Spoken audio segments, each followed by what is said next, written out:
Hi, everybody. Welcome to My Favorite Mistake. I'm Mark Raven, and our guest today is Danielle Gibson. She describes herself as a confrontation expert, and she's a certified performance coach. Her firm is Danielle Gibson Coaching and Consulting, and you can find her online. This is a great URL, theconfrontationalist.com. So there'll be a link to that in the show notes.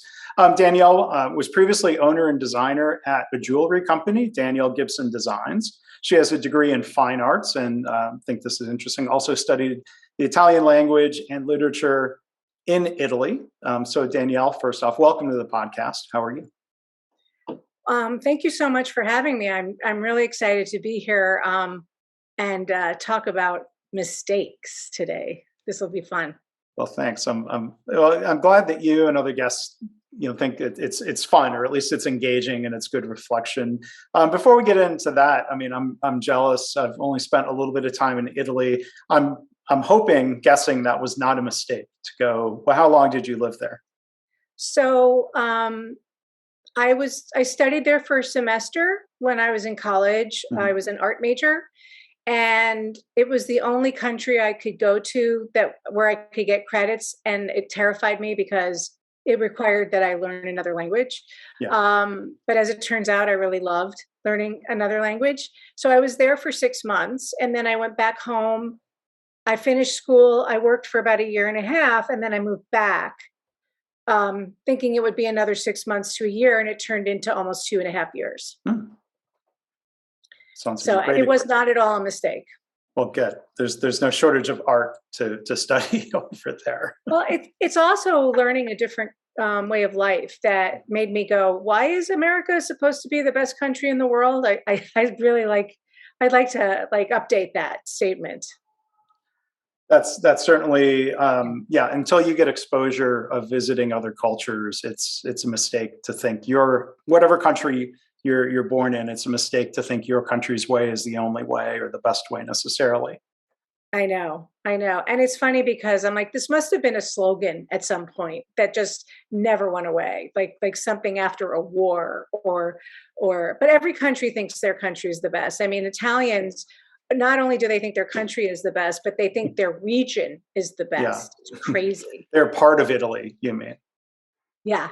Yeah. Each and also if you're below Rome, that's like bad. If you're above, there are all these weird territory issues, and there are a lot of different regions, but that's what makes it such a great country for me as a tourist. Yeah. Maybe not for them. I don't know. Yeah. But for a long time it wasn't a unified country, so that history kind of continues itself in a way. That's right. All right, so welcome to Italy Talk. No, that's right. That would be a fun podcast. But back to my favorite mistake. Danielle, with the different things you've done in your career, thinking back, what would you say is your favorite mistake? So it's more recent. It's a fairly recent. So I went to get certified for coaching, and it was an 8-month program, and so it was all new to me. And once you get through the program, and I'm not unique in this, there's this desire to go and do and without knowing almost anything. All it was learning a methodology. So I spoke to there are a lot of coaches who help coaches build their brand. And first and foremost, you shouldn't hire a coach to help you build your brand because they're a coach. They're not a branding expert. So there's that. And I mean, it works for some people. It didn't work for me. And so I was just done with my certification, and she was telling me how she worked, and I was so eager to get started that I chose to work with her, and it was a very costly investment. And we did it. I created a website and I branded myself. And then once I was done, I realized I created a brand for an audience that I couldn't find, that was a very specific audience. And then I spent a couple of months trying, and then I thought, okay, this isn't going to work. You can't just stay with it because you just spent a lot of money. You have to kind of eat it. And so I chose to scrap it and go and do something else. So it was a lesson to not choose to do something because I want to, because I was not informed enough to make the decision. So before digging into the story there, so the Confrontationalist, that was your second attempt at branding, and did you generate It's that? my third. It's Oh, it's your third. Oh, yes. Okay. Third time's the charm. Yes. So tell us more about, I'm curious, of those cycles and then how you found this term. So when I was working for the man, I worked a lot with different agencies, branding, marketing, advertising agencies, and I thought they're a very toxic environment. I should approach them. And so my first niche was that I was approaching the agency world, and that didn't work. And then I kind of became vague, and I became like a business and life strategist because I was helpful in business, and I didn't want to be a life coach. And there's all of this stigma around the coaching industry. And then I just kind of helped people in various ways in life. I mean, the bottom line is, if I work with you on your life, your business is going to get better, and vice versa. Mm-hmm. So I did that for a few years. And then what started to happen is I started to hear the word confrontation come up a lot. And it would be like, I'm not good at confrontation, or I'm scared of confrontation.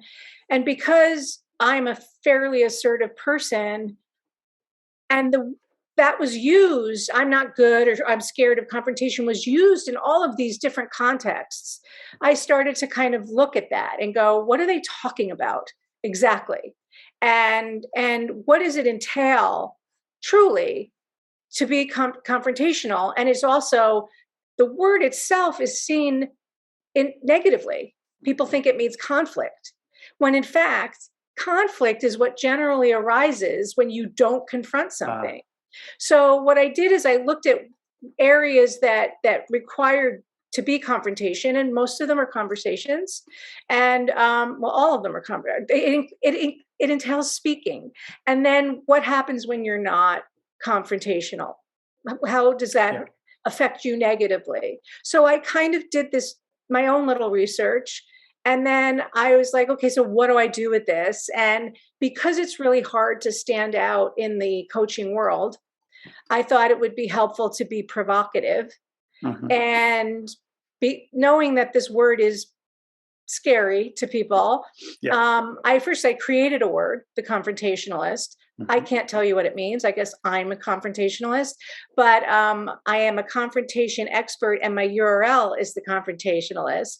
So basically what happened is I hired someone again to help brand me. I figured out my definition of confrontation, which is to deal directly with something or someone you've been avoiding out of fear. And then I spent a lot of time talking about it. There's an app called Clubhouse that people go on, and I would talk about it, and I was able to learn how to actually talk well about this so that people understood what I meant, because I'm changing the definition as people know it. Well, confrontationalist, while it takes a little practice to say smoothly, I mean, I think of, hospitalist is a physician who works primarily in the hospital medicine. So I would say, or a conversationalist is somebody who's good, it sounds, at conversation. But someone could say they're a good conversationalist, right? So I think that's not a negative term, conversationalist, but there's usually a modifier. Right. You're right. I mean, I agree with you. To say someone's confrontational is probably almost always 99% of the time used as a criticism, unless maybe it's an attorney or somebody who you want to be, like, it makes you think of like aggressive, which is not exactly how you're defining it. But you use the word assertive. How is confrontational different than assertive? Right. So I can give you a few examples of what I help people with. So a lot of people have a really hard time being direct. And that's never been my problem. So, so for example, growing up, I would be in, workshops, or I'd be in class or something, and I'd ask questions. And at the end of the whatever it was, people would come over to me and thank me And I'd be like, why are you thanking me? I just asked a question. Yeah. And it, for years, I was like, what, why aren't you asking the question? I don't understand. And so with the coaching I've been doing, I understand that the reason why a lot of people don't open their mouth when they have questions is because they literally say, I don't want to sound stupid.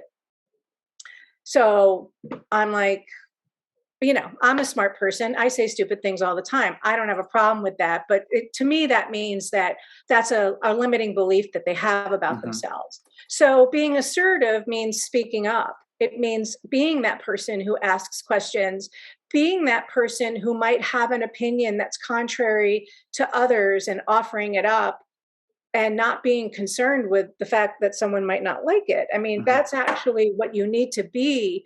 You can't be concerned with what someone else thinks if you want to be a true confrontationalist, because just their opinion, it's not anything more than that. So being assertive, it could mean being straightforward with a client. It could mean being straightforward with your boss. It could mean being straightforward with your parents. Like it's anything. So that's one thing. Yeah, And then and that just leads a thought to, on that real quick. Sorry yeah, to interrupt. It doesn't necessarily mean oppositional or no, combative. Like you could be assertive in a way that's not necessarily disagreeing, right? it's almost never, it's asserting your opinion or your feeling. So for example, if we were having a conversation and you said something that felt bad, I felt bad as a result of that. And I would say, I just need to stop right now because something you just said, I got triggered and I don't want to hold on to it. So I'm just going to say something now. This is about me. It's just how it landed. It could be that. Or it could be in the workforce when a boss tells you to do something, but you have an idea of something that you think is more efficient. And then you could go, well, I was kind of thinking that maybe this would be a good approach. And that is really hard for people to do because for a number of reasons, because the boss might have an ego and he may not like it, or you are intimidated by that person because he's authority or she's authority, or you just don't have a very high opinion of yourself and your ideas. So it's almost never combative, ever. I mean, it could be perceived as combative by the other person, but that's not something you can control. Yeah. Now, your comfort with confrontation or speaking up or assertiveness, like, do you think that comes from like upbringing, family environment where this was demonstrated to you or it was encouraged and welcome? Yeah, I mean, I grew up in a house where you could pretty much say anything, and there was a lot of oversharing also, and it was very often without a filter, and so I saw that. And I didn't see it, by the way, in the most beautiful way. I mean, it was a fairly toxic environment.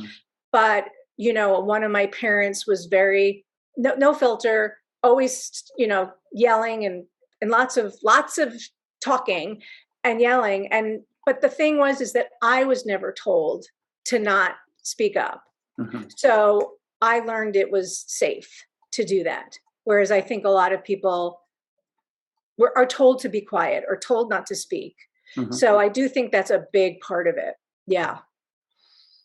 So looking back to your story, because I mean, there's a lot more I want to ask about being direct and constructive confrontation and what have you. But back to your story of hiring that coach. What were some of the lessons learned that you would apply now if you were looking to hire somebody to assist you, to be a partner, vendor, whatever term you might want to use, to you and your business?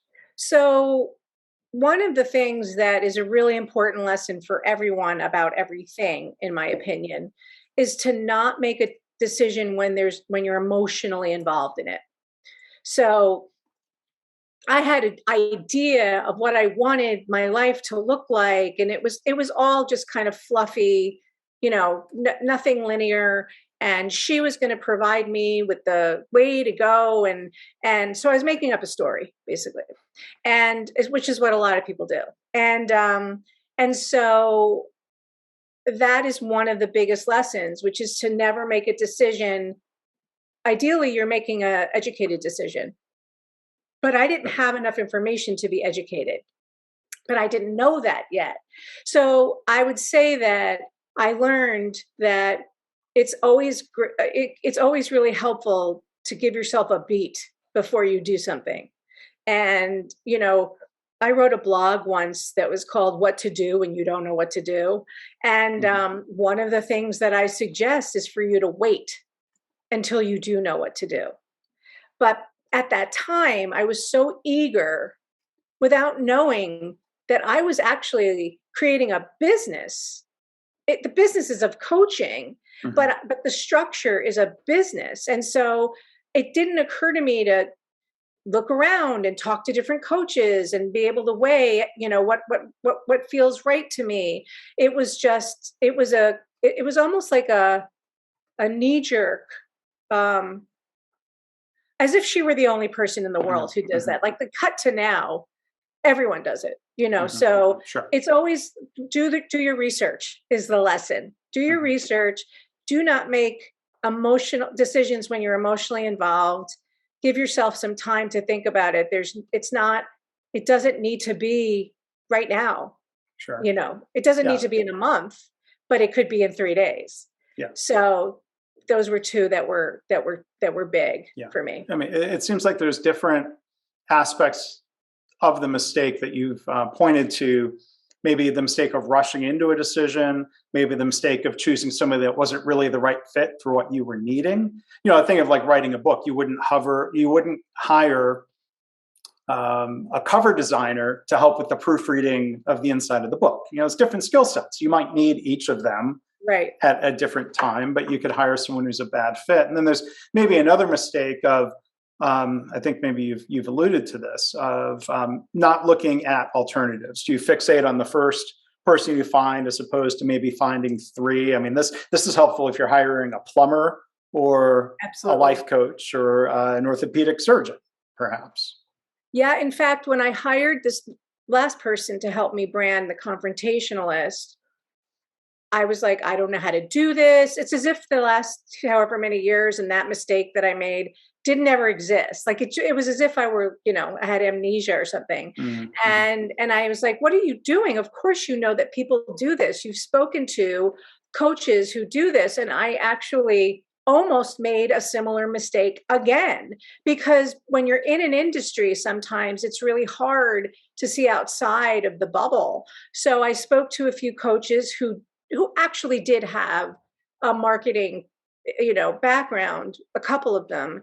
And I just had this gut feeling that it was really important to not have anyone who was going to be looking through the coaching lens at branding me. So I went with someone who on occasion does brand coaches, but she does a whole array of other things because I wanted someone with a different perspective. And that's what my gut told me to do. And I just had to go through the motions of all of the other people. Sure. And then Danielle, I'm maybe final question related to the experience that you've shared here. What are some of the lessons now that you apply either to being a coach or even before that in terms of being selected? If someone is looking at you or perhaps others to help them, are there lessons that you then try to apply to help them make sure that there's a good fit with you, for example? Well, I'm a huge advocate of working on trusting yourself, because I think that your intuition is never wrong, because it's a sense. It's like saying your sense of smell is wrong. It's never wrong. And I think it's really important to feel that this person can help you, and again, that's checking in with yourself. And I think that that's important in every decision you ever make. and the fact of the matter, there are people that I've spoken to that I believe I'm not a good fit for, and they're not a good fit for me. So, and I let them know that there are probably other people out there because my style may not work or whatever it is. So I think that when it comes to finding a coach, it needs to be someone who that person needs to resonate with you and help you find the clarity that you need, because that's what coaching is all about, is getting clarity so that you can get unstuck and move forward. Mm-hmm. So earlier you talked about, I think this is a really important point and something I see a lot in different workplaces where people are scared to speak up. Right. They're, like you said, they're afraid of looking stupid. They're afraid of getting in trouble with the boss. And I've seen some things recently, posted online where, let's say it's ground rules posted for a meeting or some sort of environment. And there's this point I think is well intended, but it's sort of, I think, pointing the finger at people. It says like, don't be afraid to speak up. And I kind of react a little bit like, well, yes, we could all, maybe it would be ideal if we were all more assertive, if we all used our voice. Yeah. But to me, it almost feels like there's a little bit of blaming of like, shame on you for not speaking up. What's your thought in terms of a workplace dynamic of making it safe as it was in your family to speak up?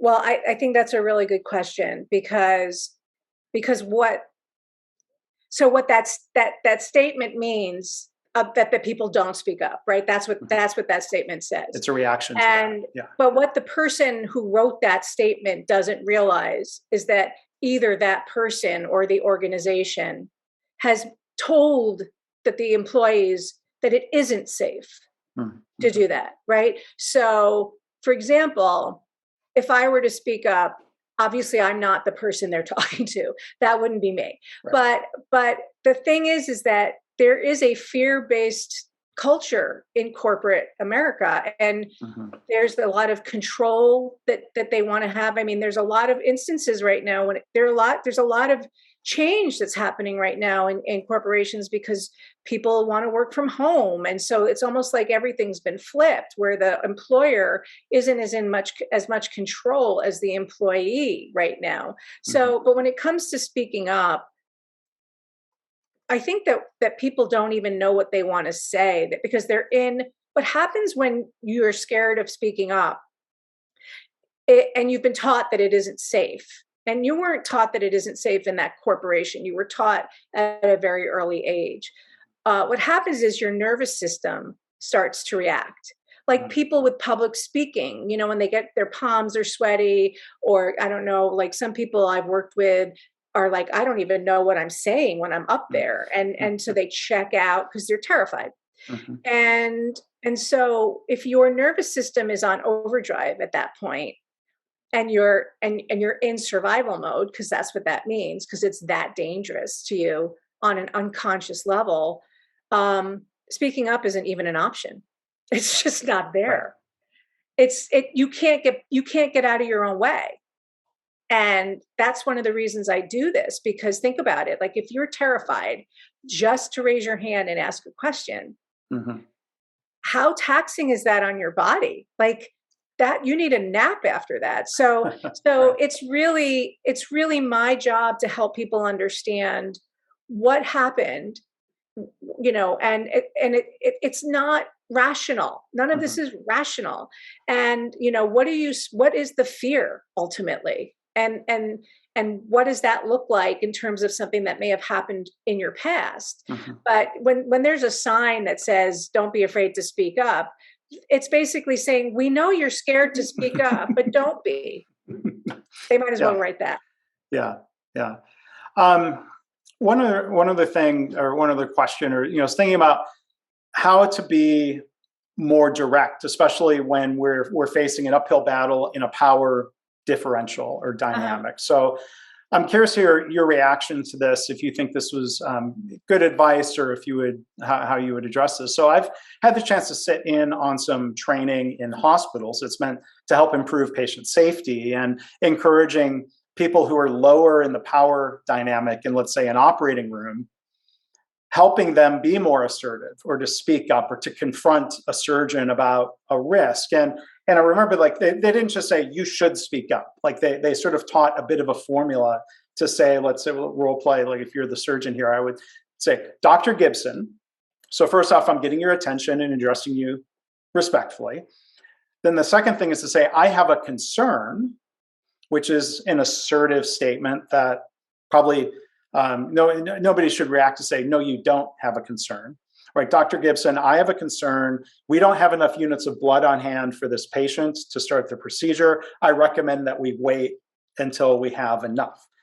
Now, the flip side of that training is trying to encourage the physicians to not fly off the handle when somebody does speak up. I'm curious your reaction to that approach or that type of scenario. So from what I understand, surgeons are like, they think they're God, first of all, right? So there's that element of being perfect. But what I would want to do is have a conversation before you're in the operating room and say, how do you feel, Dr. Surgeon, about your assistant or this new person bringing up concerns? How do you want that relayed to you so that it works for you and doesn't interfere with your focus? So I would do it before. Yeah, and it seems like there's both sides here, and to ask it a different way, thinking of being a confrontationalist and coaching people through confrontation. Do you coach people to be a better receiver of a confrontational statement? Yes. So here's the deal. In order to be good at confrontation, my definition, you have to be present in your body in the room, which means you're not in your head where all your fear is. So if I say to you, this was something that let's just say I have an idea, or I need you to do something that you haven't done, and I'm trying to manage up, right? And so you're my boss, and so one of the things that is a really great way to approach things is to say, would you mind if I made an observation, right? So you're basically asking, can I give you an observation about something? And this is what you want to talk about. So no one ever says no, right? So if you're able to do that, and then the person says something back to you, in order for you to get done what you need to do, you have to be able to hear your boss. So most likely, if you're able to get the, may I make an observation out of your mouth, then you're already less scared, right? It's like an icebreaker. You're approaching this person in a softer way. I do this with the coaching. Look, do you mind if I make an observation? It's a way to give your opinion without saying it's your opinion. And then when someone says something back, let's say you're in a really bad mood and I haven't said anything to you and you kind of like bark at me, right? And that's kind of something. And so what you're doing is you're taking your crap out on me. And one of the things that you could do is go, I'm wondering, this isn't how you usually are. Did something happen this morning? Right? So you're addressing, you have to know that that's not their usual style, or you have to know that people who treat you poorly are usually very unhappy. So if you appeal to the human side of them, you have to, though, be there. You have to be present and you have to trust yourself. Does that make sense? What I'm saying?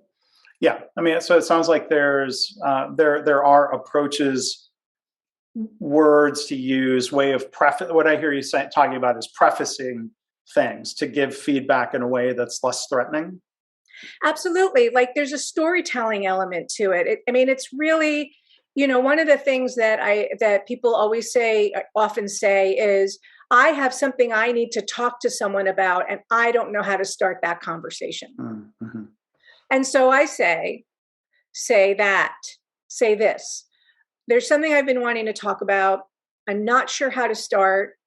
If you could just let me fumble my way to the point, I would appreciate this. I will get there. So what are you doing when you do that? You're disarming this other person. You're asking them for help. Asking someone for help is always a good idea because, and nobody is good at asking for help either, but that's a whole other thing. But if you say to that person, there's this thing I've been trying and I can't figure it out, you're allowing, that person is going to allow you, and you're going to allow you to figure it out. So it's about the setup. Yeah. And, the way you're describing this, it changes that perception or that definition. Nothing, your coaching and your advice, of course, isn't, be aggressive, catch them off guard, blah, blah, blah. Like, it's not this aggressiveness that's part of that negative connotation that often It's comes with not the at word all. confrontation. It's not. And that's my hope, to Yeah. try and Yeah. change the definition, because I mean, listen, I am direct. Like, I cut through it, everything. So if you're Mhm. talking to me, chances are if you talk to me for a few minutes, you kind of get what my style is. So if you then say something to me and I'm like, this person is talking in circles, and I say to you, I'm really not understanding your point. Mhm. By the time, like, that might hurt you a little bit, but, well, what am I supposed to say instead? Sure. What are you getting at, or whatever it is? I don't know how else to say it. Mhm. I want to know what you're saying, what the reason is, so that I can just address it. And so, one of the things that you need to also be, that one of the results of this is authenticity. So people trust authentic people. So even if you're like positive, sometimes perceived as positive, or perceived as saying something negative, regardless, there is the trust that you are a full-bodied individual, and that when you say something that is positive, that you mean it, and when you say something that isn't as positive, it's okay. Mhm. Authenticity is really a key part of this also. Yeah. Well, our guest again has been Danielle Gibson. Her website is theconfrontationalist.com. It says on your website, under services, and it says there's an interesting phrase there: rent you for a day. Yeah. Who can an individual do that? Does an organization do that? Both? Well, generally speaking, it's a boss, if you will, Mhm. right? Because it's really about having me come in and watching the dynamics of the person in charge throughout the day. So if the CEO or an upper management, SVP or whatever, and they have a slew of meetings, or I'm sitting in the office and I'm watching how people interact, I'm not just watching the person who's in charge. I'm watching the dynamic, and I'm also feeling the culture of the department as well. So I only get my client's side of the story when I work with them. But if I'm sitting in a room and I can feel the energy of the room, and I could see people not speaking up, or if I'm on a Zoom call with somebody, with the team, I can understand what a lot of the problems are really quickly.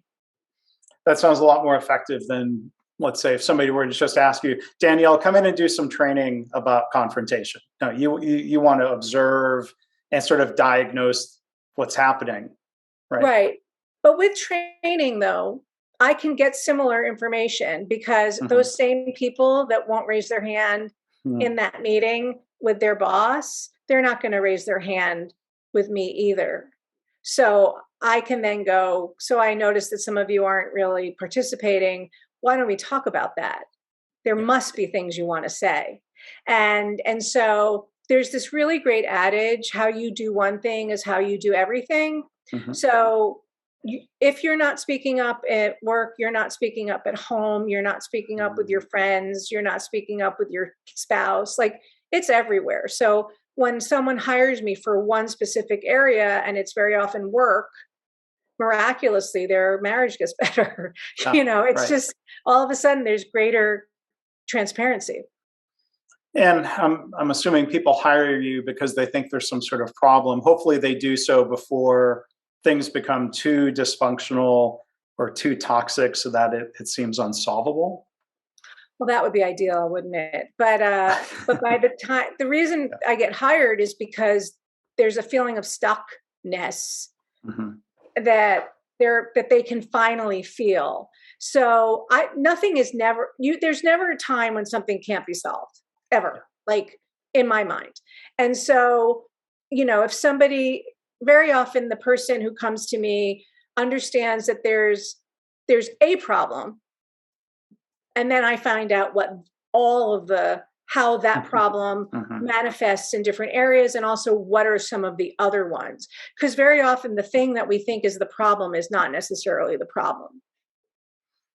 For any of us who are consultants, that's very much often the case. But that opportunity to come in and observe and listen and try to help them frame or reframe the problem in a way that's going to be most helpful, that's powerful.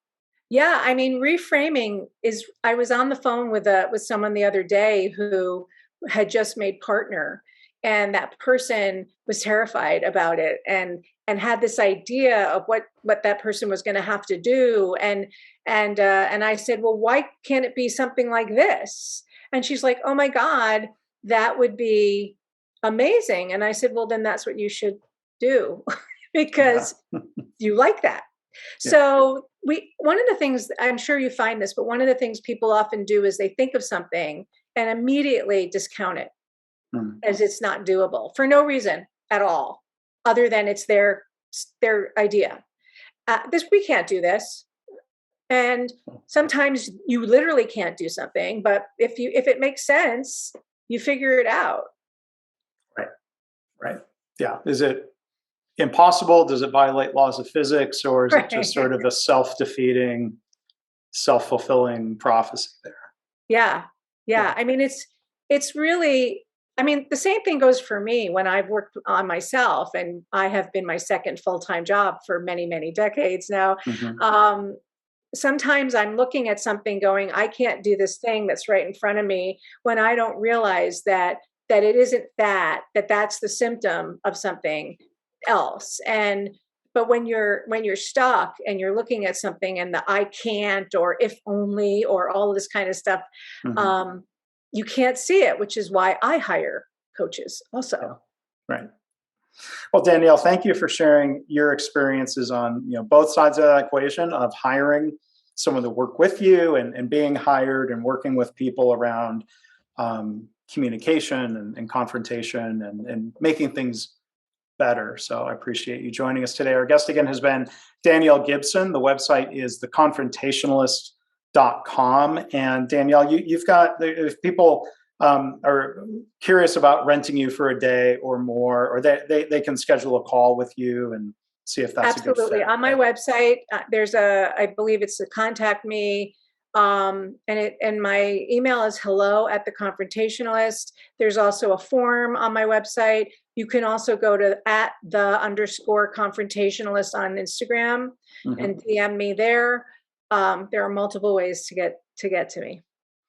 And that goes to show confrontation. The email address is hello@theconfrontationalist.com, not what's the matter with you at Right. Well, that theconfrontationalist.com. would be a little long also. But no, I mean it's really, like I said, it's